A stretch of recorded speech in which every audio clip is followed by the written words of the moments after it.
Hello everyone, it's me, Coffee Stitcher, and we're plotting our way through January. Woo! How is everybody? Awesome, that's really good to hear. I have somehow managed to survive into January without having major allergy issues, which is kind of a surprise. That doesn't normally happen. Alright, so, we've got a tiny little itty bitty bit of haul. We've got some whip updates, we've got a finish, we've got some Q&A. So I don't expect it'll be as long a video as last week, or the week before, but I guess we'll see. Alright, so diving into the Q&A. The first one comes from Shirley Muranaka, who I haven't heard from in a while. She says, how do you start and end a stitch where there is no stitch around to anchor or hide the thread? I heard about a snag nabbit and how it is to improve your stitches. Can you tell me how it works? She's got a couple of questions. Those two I think kind of go together. I do everything I can to loop start there. That way I can sort of anchor the finish. But I'm also one of those that unless it's a very light colored fabric with a very dark colored floss, I'm usually just going to carry it around. It just makes my life easier. I know there are some people who don't like doing that, some who are freaked out by doing that, but that's what I do.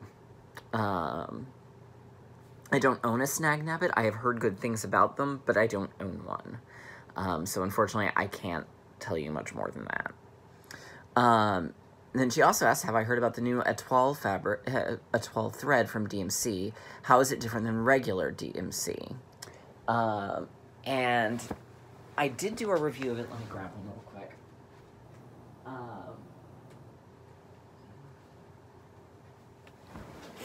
It's a little different. It's a much looser weave.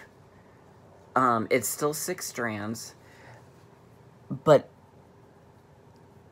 it's a much looser weave than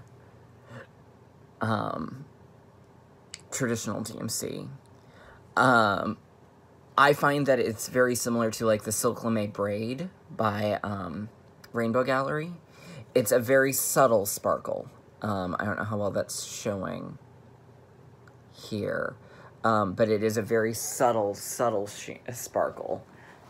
Personally, I really like it. I've used it in my Tiger Lily. I used it when I started the Soda Stitch Nutcracker, and I liked it in both of those a lot. But it's better to work with than the Light Effects, but then again, anything's better than Light Effects. But it's not going to be as sparkly as, say, Kreinik or Rainbow Gallery. And then she asks, do you season stitch? If so, what is your favorite season? I don't really have one. It tends to be a lot of Halloween stitching if I'm gonna pick a season, but I'm branching out more and more. I like seasonal items, but in terms of a specific season, probably Halloween is the closest to a specific season. 2 people asked me where you purchase the seasonal street sal. It's available through lakesideneedlecraft.co.uk. I believe that's their website. But it's available there. Grebo would like to know what your biggest tip for beginners is. Like, what do you wish you had known?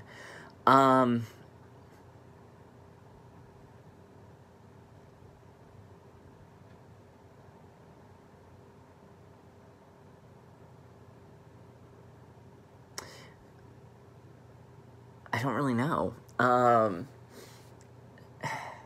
Because my mom taught me to stitch, and she had done it a lot, so it wasn't like I came to it just, oh, well, I'm gonna buy this kit and try and follow the instructions and hope I do this correctly. So I actually had someone who could show me.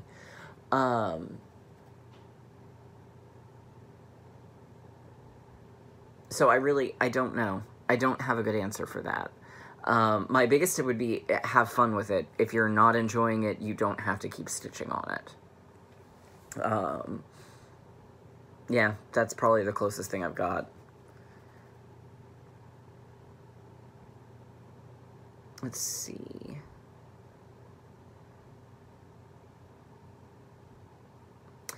Kimchi wants to know, how do you order Ships Manners fabric and threads?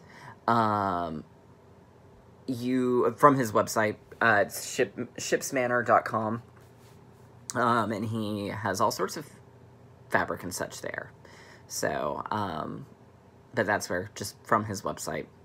Char Ferone says she hasn't seen the puppy bear in a while. Is he getting big? Well, they were both... Phoebe's gotten a smidge bigger than when we first got her, but both of them were at least a year old, so they were done growing. Remy's a little bit fluffy right now because he hasn't been to the groomer, but in terms of big, they're the same size. The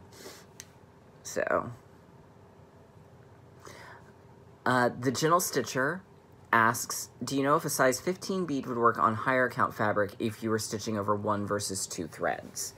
What I always kind of do, and I'm not sure what a size 15 technically classifies as. I know very basic terms in terms of beads, but I know what I do on 36 and 40, not that I stitch on 36 some, but I hardly ever do 40. Petite seed beads work, and then regular seed beads on 32 and below. I hope that helps.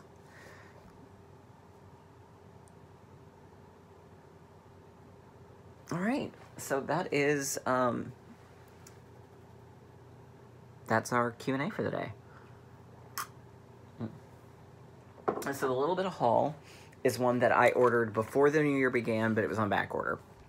So it only just came in. It's Llama Lump from Plum Street Samplers. Yes, I know I could have ordered it from my LNS instead of 123 Stitch, but my LNS was not going to be open until after the new year, and I wanted it, so that was where that came from. But my husband really has this slight minor llama obsession, so I'm going to do that for him at some point. But they're llamas. Which makes me always think of Emperor's New Groove. And I think between Emperor's New Groove and Napoleon Dynamite, I think that's why there's the llama obsession with the current generation. Just my theory, though. Alright, so, whip updates. I did not get as much done on my Hufflepuff crest as I wanted.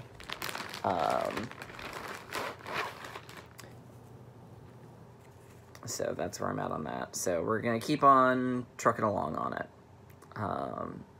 Really, I know, like I said, once I get down to this part, it's going to go a lot faster. So, still plugging away on that at lunch at work. Yesterday I didn't really do any stitching whatsoever. I did a little bit of kitting, but what I mostly did was my mother-in-law gave me a label maker that she wasn't using, so I used it to organize my floss boxes. So they have nice labels, and I got things organized. I have 2 boxes of miscellaneous floss. I really ideally need another 2 boxes. But I also have an almost complete set of DMC, which was kind of cool to learn. I had a lot more DMC than I thought. And there's some colors that I didn't have in the boxes because I know they're with current projects. But what I did this time was I left 2 empty slots, and I tried not to cram them full. That way, as projects are finished, I can add them back in or take out as needed. And yet, despite all that, when I kitted up one project yesterday, I still didn't have all the colors. Alright, here is my work from Mirabelle and Monday on Woodland Fairy.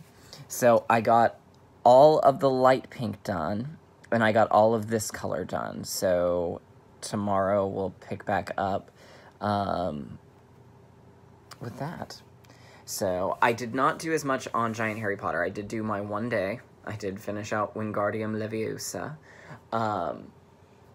But I couldn't make it work on the roll frame, and I didn't want to leave Woodland Fairy on the roll frame for that long. So I actually ordered another 11x17 Q-snap, which I thought would have arrived by now, but it's apparently coming tomorrow. So Tuesday I can pick back up on Giant Harry Potter. So yeah, I worked on Sarah Davis this week. I worked on her on Thursday and Friday and finished what I'd wanted to accomplish. So, a reminder, here's the chart. I'm doing it with Trisha of 3 Owls, and our monthly goal is to do part of the border, is to do one letter row and then a border row. So, this time it was the top border, and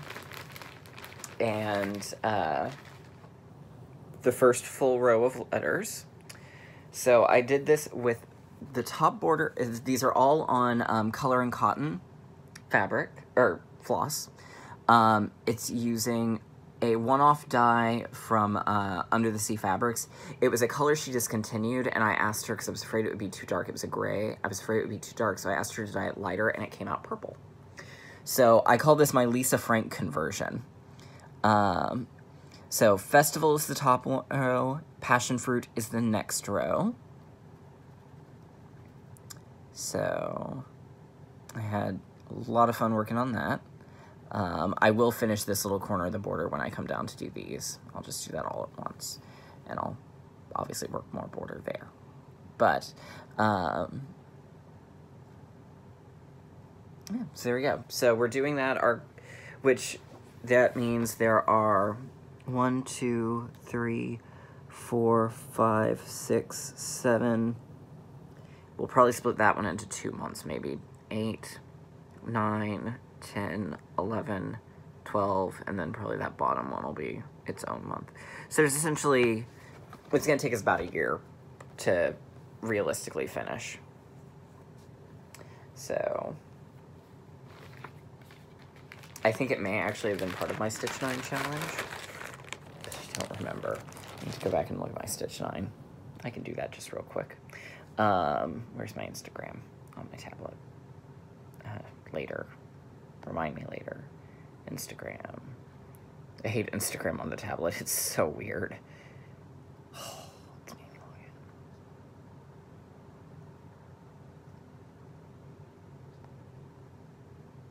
in. Okay.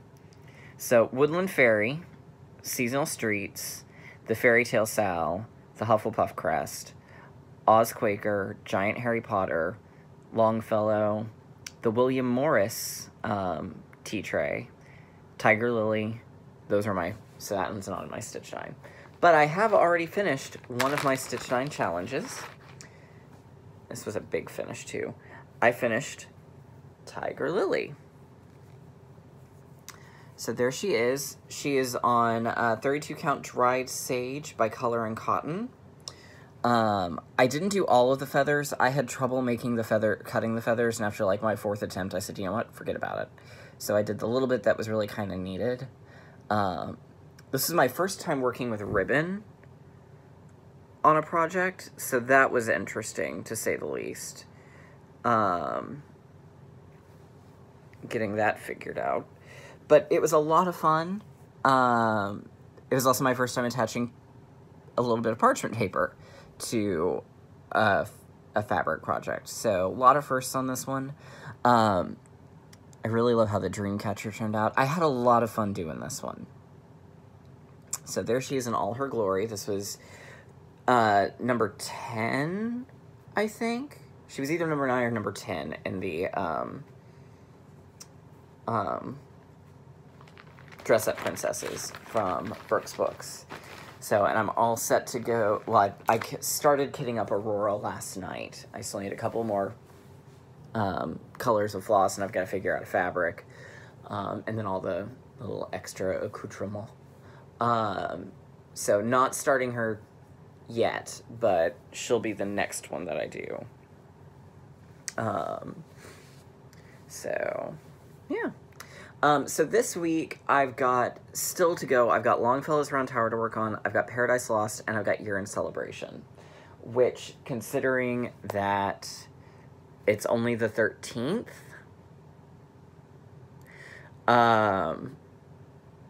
I may be doing some more revision to my plans, because Seasonal Streets did not take anywhere near as long as I thought it was going to. Sarah Davis really didn't take anywhere near as long as I thought that was going to take. So, I may be introducing another whip. I've got Ozquaker already pulled out and ready to start back on it. So I've got Ozquaker, but otherwise I may be going in, I may go ahead and pull out William Morris. That would actually be a smart thing to do. So anyhow, that's it for me this week. I will see you all next week. I hope everyone has a great week, and yeah, bye.